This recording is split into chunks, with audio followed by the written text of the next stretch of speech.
اچھا ہے کہ صرف تیسرے ممالک کی اس میں شرکت ہے. اگر یہ صرف 2 ممالک ہوتے تو ہمارا ایک چھوٹا سا دفاعی معاہدہ، اگر میں آپ کو ریمائنڈر دیتا چلوں، تو سعودی عرب کے ساتھ پہلے بھی ہو چکا ہے. لیکن افغانستان نے اور ہندوستان نے جب ہمارے اوپر حملہ کیا تو اس کے وقت سعودی عرب کی خاموشی تھی، یعنی وہ بڑی میننگ فل خاموشی تھی. ہمیں اس کا پتہ نہیں ہے، لیکن میں کوئی ایسی بات نہیں کرنا چاہتا جس سے ظاہر ہے اس معاہدے کی اہمیت یا بالکل ٹھیک. سگنیفیکینس کو میں سبوٹاج کروں. لیکن اتنی بات کروں گا کہ مستقبل قریب میں جب ہمارے بھی تو دشمن ہیں، ہمارے بھی تو نیبر ہیں ہندوستان اور سو کالڈ اب افغانستان، جو اپنے آپ کو دشمن کہتا ہے، لیکن وہ بہت جلدی ہوش کے ناخن آ جائیں گے، کیونکہ ہماری مسلح افواج جو ہے وہ اس طاق میں بیٹھی ہے کہ کبھی دشمن حملہ کرے گا تو ہم اس کو جو ہے وہ دندان شکن جواب دیں گے. تو ہمیں جب اگر اس طرح کا کل کو کوئی فیوچر میں کوئی اس طرح کا بالکل ٹھیک. چیز فیس کرنی پڑتی ڈاکٹر ہے صاحب تو اب آخری سعودیہ سوال. اور ترکیہ کے لیے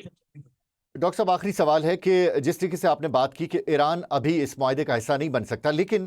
میں اس کو اس طرح سے دیکھ رہا ہوں کہ کچھ عرصہ پہلے تک ابراہمک ایکارڈ کی باتیں ہو رہی تھیں اسی خطے کے ممالک کے درمیان میں، اور کہا جا رہا تھا فلاں ملک بھی تسلیم کر لے گا، فلاں ملک بھی تسلیم کر لے گا. At the end of the day اگر کسی بھی طرح سے ایران اس معاہدے کا حصہ بن جاتا ہے تو آپ کیا سمجھتے ہیں کہ یہ کوئی بہت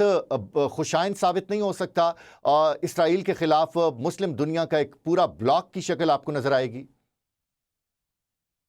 دیکھیں یہ تو خوش آئند ہے. میں وہی تو کہہ رہا ہوں کہ عالم اسلام کے لیے ایک نیک شگون ہے، اور عرصہ دراز سے مسلمانوں کے کان یہ سننے کے لیے ترس گئے تھے کہ کوئی اس طرح کی خبر ہو. اور پھر یہ سب سے بڑی خبر ہے کہ ترکیہ اور سعودیہ ایک پیج پر آ گئے ہیں، اور ان کے درمیان اور پھر تینوں ممالک کے درمیان ایک مشترکہ جو ڈیفنس کا یہ ایگریمنٹ جو ہوا ہے، دفاعی معاہدہ جو ہوا ہے، تو یہ تو بڑی زبردست بات ہے. دیکھیے اس میں آنے والے وقت میں یہ آپ لوگ اس کو تعبیر کر رہے ہیں نیٹو کے ساتھ، تو اگر اس طرز کا ایک سٹائل جو ہے وہ مسلم بلاک بن جاتا ہے تو اس میں دائیں بائیں ممالک جو ہے ان کو تو پھر اپنی آن پڑے گی. اب اس وقت جو ہے عرب کو آپ دیکھ لیں، مڈل ایسٹ کو اٹھائیں، مڈل ایسٹ کے اندر سارے کے سارے ممالک کو اپنی پڑ گئی ہے کہ امریکہ نے ایک تو ہمارے ساتھ انویسٹمنٹ کی، پھر یہاں پہ فوجی بیسز فوجی اڈے بنائے، اور پھر جناب یہاں سے حملے کیے تو ایران نے الٹا ہمارے ملک کی انٹیگریٹی اور اس کو سکون کو تباہ کر دیا اور اس کو پامال کر دیا. اب لوگ انویسٹمنٹ سے بھی جو ہیں وہ کترا رہے ہیں. لوگ کو دنیا کے لیے جو سکون کا مرکز اور جی محور عرب ہوا کرتا تھا، اور خاص طور پہ یو اے ای ہوا کرتا تھا، ایران تو ادھر بھی حملے کرتا رہا ہے. تو بہت سارے عرب کو بھی یہ عقل آ گئی ہے، اور مشرق وسطیٰ کے جو جی سی سی کے ممالک ہیں ان کو بھی یہ عقل آ گئی ہے کہ ہمارا جو دفاع ہے وہ اغیار سے یا امریکہ سے اور اسرائیل سے ان لوگوں سے بزنس کر کے نہیں ہے، بلکہ ہمارا دفاع تب ہوگا جب اس خطے کے اندر بالکل رہتے ٹھیک. ہوئے جو ہمارے مسلمان بھائی ہیں ان کے ساتھ اگر ہم اس طرح کے ایگریمنٹ سائن کریں، تو جس طرح سعودی عرب نے اور ترکیہ نے عقل مندی کا مظاہرہ کرتے ہوئے پاکستان کو بڑا اچھا جو ہے وہ تھرڈ پارٹنر بالکل کے طور صحیح ہے. پہ چنا ہے. کتنا یہ خوشائند اور جی جی خوبصورت ہے کہ ان تمام تر معاہدوں کو اس وقت جو لیڈ کر رہا ہے وہ ہے اسلامی جمہوریہ پاکستان.